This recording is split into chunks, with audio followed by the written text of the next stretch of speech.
All right, let's get ready for a deep dive into a world that makes even, the toughest off-road adventures look like a walk in the park. Oh, yeah.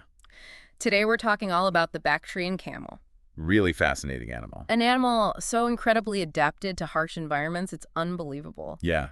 It puts even the most rugged SUVs to shame. It really does. They thrive in places most creatures wouldn't last a day. Exactly. And we're exploring an excerpt today that really digs deep into these incredible animals, Yeah. from their unique biology Well. and fascinating history Mm-hmm. to their surprisingly significant cultural impact. Right. By the end of this deep dive, you'll understand why these two-humped wonders are so much more than just, creatures of the desert. I think they really embody resilience in a way that can resonate with all of us. Absolutely. Yeah. So let's start with the obvious. Okay. Those two humps. Yeah. It's what sets them apart from their, one-humped dromedary relatives, right? But I was surprised to learn that they're not for storing water, Right. as many people believe. Yeah, that's a common misconception. Yeah. Those humps are actually packed with fat, Oh, really? an essential energy reserve for when food is scarce in the desert, That's amazing. like having a built-in survival kit. Wow. So it's more like a long-lasting energy bar than a water bottle. That's a good way to put it. With all of the extreme conditions they face, Yeah. scorching summers, Really fun. freezing winters, landscapes that seem almost uninhabitable. Right. It makes sense that they'd need some adaptation like that. Absolutely. And that's just the tip of the iceberg when it comes to their incredible adaptations. wow. Their thick coat, for instance, sheds as the seasons change, providing both warmth in winter and cooling in summer. Wow. And then their broad, flat feet, Yeah. perfectly designed for navigating Yeah. both sand dunes and snowdrifts. It's amazing how evolution has just fine-tuned them to survive in such a challenging environment. Really is. I was reading that they can even close their nostrils to keep out blowing sand. It's true. It's like having built-in goggles with those long eyelashes, too. Those adaptations really highlight the incredible interplay between form and function in nature. Yeah. It makes you wonder how these seemingly small changes made such a huge difference in their ability to thrive in those harsh conditions. It's fascinating to think about. It is. And speaking of extremes, their diet is something else. Oh, yeah. Thorny shrubs, dry grasses, even salty plants that most animals wouldn't touch. Right. Not exactly five-star menu. Not at all. What makes them able to survive on such a seemingly unappetizing diet?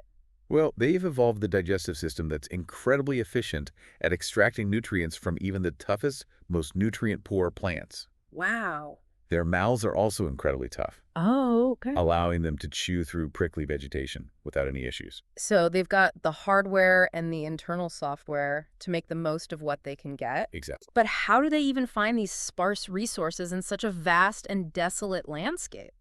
Their sense of smell is incredibly acute, Hmm. allowing them to locate water and vegetation from a distance. Wow. It's like they have an internal map guiding them to these hidden oases. That's incredible.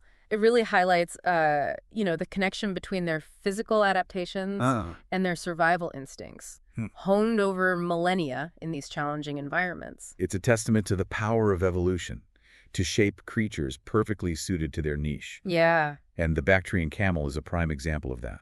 It makes you wonder what other secrets are hidden within their biology. I know.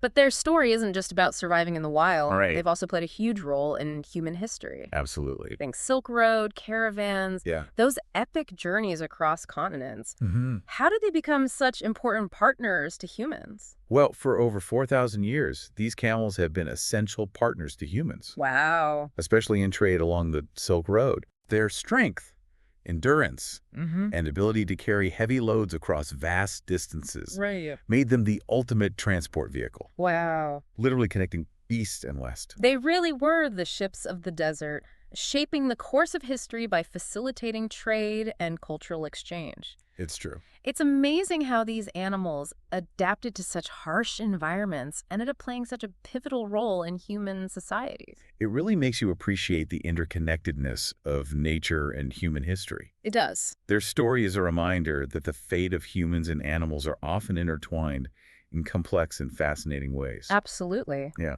But there's a bit of a somber twist to this tale. Oh. While domesticated Bactrian camels seem to be doing all right, Yeah? their wild cousins, the Camelus Right. are facing a much tougher reality, aren't they? Unfortunately, yes. Yeah. The wild Bactrian camel is critically endangered, Oh, with fewer than 1,000 individuals estimated to be left in the wild. wow. That's a critically low number. It is. What factors have led to this decline, and what makes their situation so different from their domesticated counterparts?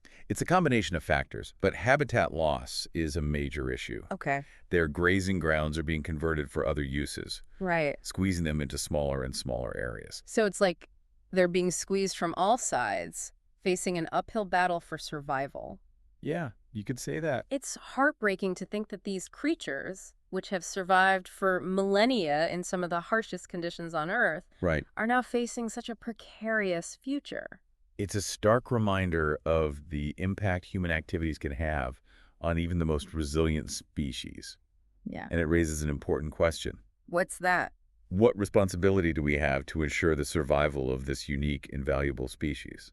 That's a heavy question, and one we'll definitely be exploring further as we continue our deep dive. Okay. But before we get too serious, there's another side to the Bactrian camel we need to explore. What's that? Their surprising celebrity status. Oh, that's right. They're more than just survivors, they're cultural icons. Yeah. Their image and symbolism are deeply ingrained in the traditions and beliefs of many Central Asian cultures. So it's more than just those camel beauty contests we briefly touched on. Oh, much more. Tell me more about this cultural significance. Right. It sounds like there's a lot more to unpack here. There is. It's fascinating to think that an animal so closely associated with, harsh, desolate landscapes could also be a symbol of cultural richness and tradition. I know, right? It speaks to their enduring presence in these regions, Yeah. their role in shaping daily life, and the respect they've earned over centuries. It's more than just their practical use. It's about how they're woven into the very fabric of these societies. So tell me more about this cultural significance. Right. What are some examples of how they're represented in these cultures? Well, their image adorns everything, Really? from carpets and textiles to pottery and paintings. Wow. They feature prominently in folklore, music, Uh-huh. and even spiritual beliefs. Oh. In some cultures, they're seen as protectors, guiding spirits, or even messengers between the human and divine realms.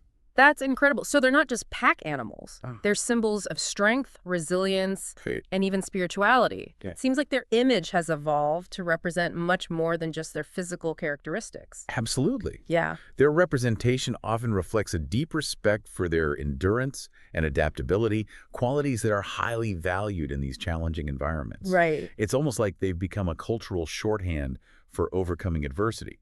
It makes you wonder how these perceptions have been shaped over time, Yeah. passed down through generations. But before we get too deep into the cultural aspects, Okay. we need to circle back to the concerning situation facing their wild cousins. Right. We left off talking about habitat loss Yeah. and the other threats they face. Can you elaborate on those challenges? Certainly. As we touched on earlier, the conversion of grazing lands for other uses, such as agriculture or mining, is a major threat. Okay. It fragments their habitat, making it difficult for them to find food, water, and mates. So it's not just that their habitat is shrinking, it's becoming fragmented, Yeah. making it harder for them to navigate and access the resources they need. Exactly. Wow. And climate change adds another layer of complexity. Oh, okay. Rising temperatures, changing rainfall patterns, and more frequent extreme weather events Right. are making their already harsh environment even more unpredictable. So not only are they losing their homes, Right. the homes they do have are becoming less hospitable. Exactly. It's a double whammy. It is. And on top of that, Yeah. they face competition from livestock for the limited resources that are available. It's true. In many cases, domesticated animals are given priority access to water and grazing areas, Right. putting wild camels at a further disadvantage. Yeah, it's tough out there for Well, them. it paints a rather bleak picture for the wild Bactrian camel. Yeah, it does.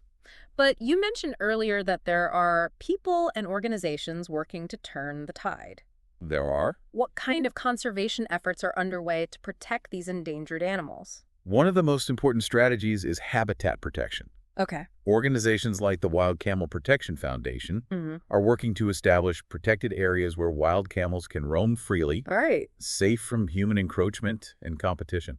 So creating safe havens where they can thrive without the constant pressure of human activities. Exactly. But is it just about creating boundaries? Well, no. Or are there more proactive measures involved? It's not just about drawing lines on a map. Okay. Within these protected areas, conservationists are also working to restore degraded habitats. Oh, okay. They plant native vegetation, improve water sources, and monitor camel populations to ensure their well-being. So it's a multi-pronged approach, addressing both the immediate need for space and the long-term health of their ecosystem. Yeah, it's a big job. It sounds like a massive undertaking. It is. What other strategies are being employed? Research and monitoring are crucial. Okay. Researchers are using GPS collars to track camel movements, studying their diet and breeding patterns, and assessing the impact of various threats. I see. This data helps inform conservation efforts and ensures that resources are allocated effectively. It's like detective work.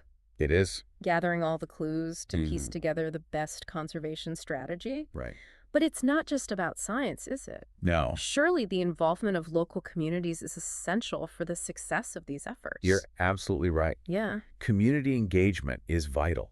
Okay. Conservation organizations are working with local herders and communities to raise awareness about the importance of wild camels and promote sustainable practices that reduce human-wildlife conflict. So finding ways for humans and camels to coexist peacefully, recognizing that they're both part of the same ecosystem. It sounds like a delicate balancing act. It is, but it's not impossible. Yeah. These efforts often involve providing alternative livelihoods for herders. Like what? Such as ecotourism, or the production of camel-related products from domesticated herds. I see. So they don't have to rely solely on livestock that might compete with wild camels. So creating win-win solutions that benefit both people and camels. Exactly. It's inspiring to hear about these efforts. Yeah. But it also makes me wonder, What's that? what can we as listeners, even those of us far removed from these regions, do to contribute? That's a great question. Yeah. And it's easy to feel overwhelmed. Right. But even small actions can make a difference. Okay. One of the simplest yet most effective things you can do is to stay informed. So continue learning about the challenges facing wild Bactrian camels. Right. And the efforts to protect them. Yeah.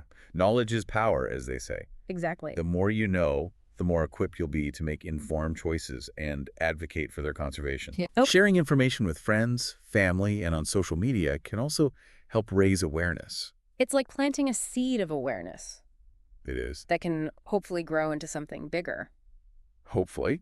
Are there other tangible ways we can contribute? Absolutely. Okay. Supporting organizations working on the ground, like the Wild Camel Protection Foundation, is a great way to make a direct impact. Okay. Even a small donation can go a long way in supporting their efforts to protect wild camels and their habitat. It's a concrete way to put your money where your mouth is, so to speak. Exactly. Are there other things we can do in our daily lives that might seem small but could collectively make a difference? When you travel, make conscious choices that minimize your impact on the environment. Okay. Choosing eco-friendly tour operators or opting for sustainable transportation options might seem like small things. Yeah. But they can add up. So being mindful travelers, respecting the places we visit, and the creatures that inhabit them, it's about recognizing that our actions, even far away, can have consequences. Precisely. Yeah. And finally, don't underestimate the power of your voice. Okay. Contact your elected officials. Urge them to support policies that protect wildlife and combat climate change. Right. Write letters to the editor.